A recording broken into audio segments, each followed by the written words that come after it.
गिरवी प्यार। गांव के किनारे बसे बंजारे रामू और उसकी पत्नी गौरी की जोड़ी गांव भर में मशहूर थी।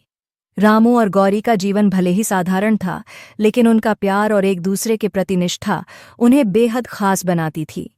रामू एक मेहनती बंजारा था, जो दिन रात मेहनत करके अपनी पत्नी गौरी के साथ खुशहाल जिंदगी जीने का सपना देखता था।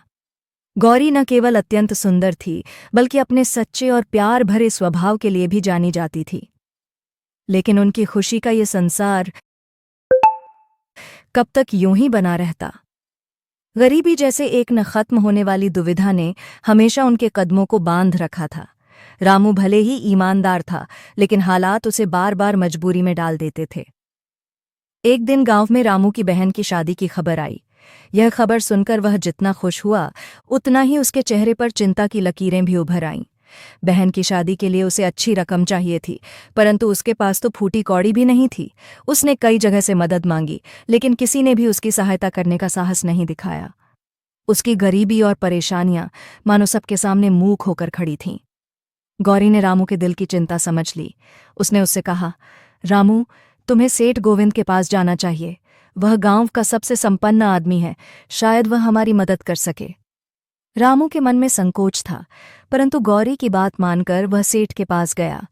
सेठ गोविंद गांव का सबसे अमीर व्यक्ति था और उसका लालची स्वभाव भी सबको पता था। उसने रामू की बात सुनी और मुस्कुराते हुए बोला, रामू, तुम्हारी हालत मुझे भी बुरी लगती है। मैं तुम्हारी मदद कर सकता हूँ, लेकिन तुम्हें इसके बदले कुछ गिरवी रखना होगा। रामू के पास गिरवी रखने के लिए कुछ नहीं था। यह सुनकर सेठ की आंखों में एक शरारती चमक आई और उसने कहा, अगर तुम्हें पैसों की इतनी ही जरूरत है तो अपनी पत्नी गौरी को 1 साल के लिए मेरे पास छोड़ दो। अगर तुम 1 साल में पैसे वापस कर सको तो मैं गौरी को लौटा दूंगा, वरना वह हमेशा के लिए मेरे पास रहेगी। रामू यह सुनकर सकते में आ गया। वह कुछ नहीं कह सका, परंतु मजबूरी और प्यार के बीच पिसते हुए आखिरकार उसने यह कठिन निर्णय ले लिया। गौरी को यह बात बताई तो उसने भी अपनी खुशी से सहमति दे दी। उसे अपने पति पर पूरा भरोसा था। गौरी को सेठ के हवाले कर रामू अपनी बहन की शादी के इंतजाम में लग गया। इधर गौरी सेठ के घर की दहलीज पर कदम रखते ही जैसे किसी कैद में आ गई। सेठ का घर जितना विशाल और भव्य था, उतना ही गौरी के लिए अजनबी और ठंडा लगने लगा। सेठ हर दिन गौरी पर नजर रखता, उसकी खूबसूरती को निहारता और अपने मन में उसके लिए गलत ख्यालात बुनता। गौरी, जो अपने पति रामू से बेइंतहा प्यार करती थी, सेठ की हरकतों को समझ रही थी। वह अपने आप को संभालते हुए मन ही मन सोचती, यह सब कुछ बस 1 साल के लिए है। रामू मुझे लेने जरूर आएगा।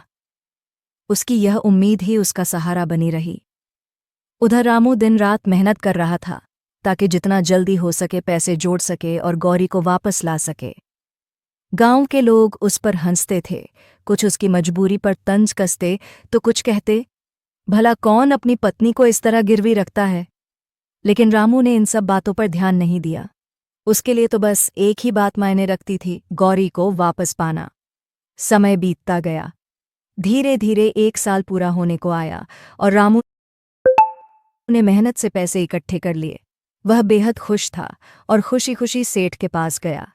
उसने सेठ के सामने पैसे रखे और अपनी गौरी को वापस मांगने लगा। लेकिन यह देख सेठ के मन में लालच और भी बढ़ गया। उसने ठंडी हंसी के साथ कहा, रामू, अब ये पैसे मुझे नहीं चाहिए। गौरी अब मेरी है और मैं उसे तुम्हें वापस नहीं दूंगा। रामू की आंखों में गुस्से के आंसू आ गए। उसने सेठ से विनती की, गिड़गिड़ाया, लेकिन सेठ ने उसकी एक न सुनी। तब गौरी ने एक तरकीब सोची। उसने सेठ से कहा, सेठ जी, अगर मैं आपके लिए इतनी ही कीमती हूं तो क्यों ना आप मेरे पति को एक मौका और दें। अगर वह मुझे जीत सके तो मैं उसके साथ वापस चली जाऊंगी, अन्यथा मैं हमेशा के लिए यहीं रहूंगी। सेठ ने यह बात मान ली। गौरी ने रामू से एक आखिरी बार अपना सच्चा प्यार और साहस दिखाने को कहा। रामू ने दृढ़ संकल्प के साथ अपनी प्रेमिका और पत्नी को वापस पाने के लिए अपनी पूरी ताकत लगा दी। आखिरकार रामू और गौरी की सच्ची मोहब्बत ने हर बाधा को पार कर लिया और सेठ को उसकी गलती का एहसास हुआ। उसने हार मानते हुए गौरी को रामू को लौटा दिया। गौरी और रामू एक बार फिर एक दूसरे के साथ थे और उनके प्यार ने साबित कर दिया कि सच्चा प्रेम किसी भी कठिनाई से पार पा सकता है।